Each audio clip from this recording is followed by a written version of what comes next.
குடி டிவி அன்பர்களுக்கு வணக்கம். குடி அஸ்ட்ரோ சேனல். இன்று முதல் நாம் விஷ்ணு சஹஸ்ரநாமம் எப்படி படிக்கணும், பாராயணம் பற்றி தெரிஞ்சுக்க போகிறோம். விஷ்ணு சஹஸ்ரநாமம் உடைய வடிவம் பார்த்தீங்கன்னா, ஸ்ட்ரக்சர் முதல்ல பூர்வ பீட்டிகா அப்படின்னு இருக்கும். அப்புறம் நடுவில் ஸ்தோத்திரம், 108 ஸ்லோகங்கள் கொண்ட ஸ்தோத்திரம் இருக்கு. பிறகு உத்தர பீட்டிகா அப்படின்னு 3 பாகமாக இருக்கு. பூர்வ பீட்டிகா அப்படின்னா இந்த ஸ்தோத்திரம் ஏன் வந்தது, எப்படி வந்தது, அதனுடைய ஆரிஜின். தர்மராஜர் பீஷ்மரிடம் தன்னுடைய சந்தேகங்களை கேட்கிறார். நம்மை போலவே அவரிடம் நிறைய சந்தேகங்கள் இருக்கு. யார் உண்மையான கடவுள், யாரை வணங்க வேண்டும், எது உண்மையான தர்மம், பல கேள்விகள். அது இன்னொரு வீடியோவில் செப்பரேட்டாக பார்க்கலாம். இப்படி அவருடைய அனைத்து சந்தேகங்களுக்கும் ஞானி ஆகிய பீஷ்மர் பதிலை கூறுகிறார். அதுதான் இந்த விஷ்ணு சஹஸ்ரநாம ஸ்தோத்திரம். இதிலே 108 ஸ்லோகங்கள் இருக்கின்றன. நமது ராசி மண்டலங்கள் 12, நட்சத்திரங்கள் 27. ஒரு நட்சத்திரத்துக்கும் 4 பாதம். ஸோ 27 நட்சத்திரம் இன்ட்டு 4 பாதங்கள் போட்டால் 108 வரும். அதுதான் இந்த 108 ஸ்லோகம். அப்போ ஒரு ஸ்லோகமும் ஒரு நட்சத்திரத்தினுடைய ஒரு பாதத்தை எய்ம் பண்ணி இருக்கு. நீங்க இந்த 108 ஸ்லோகமும் படிக்கிறது மிகவும் சிறப்பு.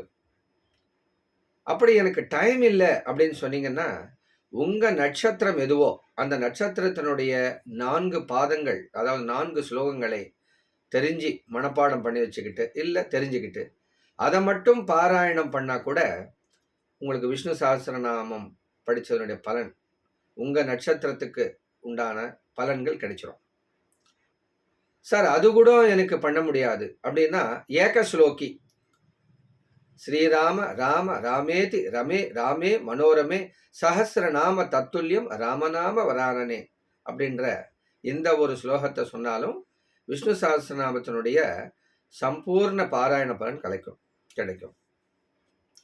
இப்போ இந்த ஸ்லோகங்கள் என்னுடைய நட்சத்திரத்தை தெரிஞ்சு அதனுடைய 4 ஸ்லோகங்களை படிக்கிறதுனால என்ன பலன்கள் கிடைக்கும் அப்படின்னு பார்த்தீங்கன்னா, நம்ம நட்சத்திரத்துக்கு ஏற்படக்கூடிய நவக்கிரக தோஷங்கள் நீங்கும்.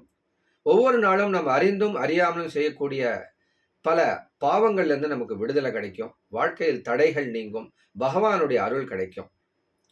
ஆகையாலே விஷ்ணு சஹஸ்ரநாமத்தை விட சிறந்த ஒரு ஸ்தோத்திரம் உலகத்திலே கிடையாதுன்னு வேதமே சொல்லுது. பகவான் ஆதிசங்கரர் லலிதா சஹஸ்ரநாமத்துக்கு பாஷ்யம் எழுதணும்னு நினைக்கிறார். அவர் தன் சீடனை சென்று லலிதா சஹஸ்ரநாமம் புஸ்தகத்தை கொண்டு வா, அதுக்கு நான் பாஷ்யம் எழுதணுன்றார். அங்கே போனால் அவர் ஒரு புஸ்தகம் கொண்டு வந்து கொடுக்குறாரு. சங்கராச்சாரியப்பா, இது இல்லைப்பா, இது விஷ்ணு சஹஸ்ரநாமம், போய் லலிதா சஹஸ்ரநாமம் கொண்டு வான்னு திருப்பி அனுப்புகிறார். அந்த சீடன் திரும்ப போகிறான், திரும்ப விஷ்ணு சஹஸ்ரநாமம் தான் கொண்டு வரான். குரு கோபம் வருது. என்னப்பா எத்தனை முறை சொன்னாலும் இதையே கொண்டு வர, நான் என்னங்க பண்ணுறது? அங்கே ஒரு அம்மா உட்காந்துக்கிட்டு எப்போ போனாலும் இந்த புக்கு தான் கொடுக்குறாங்க, இதுக்கு தான் பாஷ்யம் எழுதணும்னு சொல்கிறாங்க அப்படின்னு சொல்கிறார். அப்படியா? அங்கே யார் இருக்காங்க, யார் அதை கொடுக்கறது அப்படின்னு பார்த்தா அது மாதா சரஸ்வதி. இவர் லலிதா சஹஸ்ரநாமம் எழுதணும்னு நினைச்சா அந்த அம்பாள் இவர் விஷ்ணு சஹஸ்ரநாமத்துக்கு பாஷ்யம் எழுதணும்னு கட்டளையிடுறாங்க. இதை புரிந்து கொண்ட ஆதிசங்கரர் அவரே விஷ்ணு சஹஸ்ரநாமத்திற்கு சங்கர பாஷ்யம் அப்படின்னு எழுதுறாரு.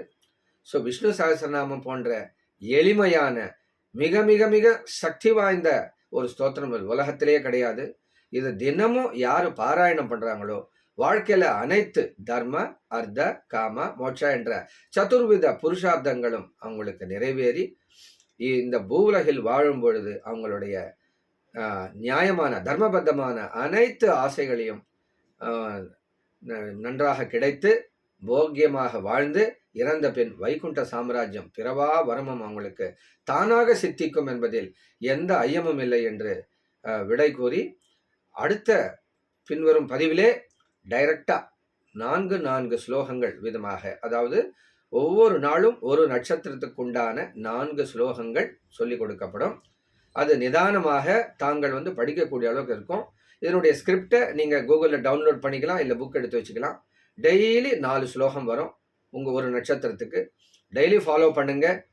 இந்த முடிவில் விஷ்ணு சஹஸ்ரநாம பாராயணம் நம்ம குரூப்பை யாரெல்லாம் வர்றீங்களோ அவங்க எல்லாரும் சேர்ந்து நம்ம பாராயணம் பண்ணலாம்.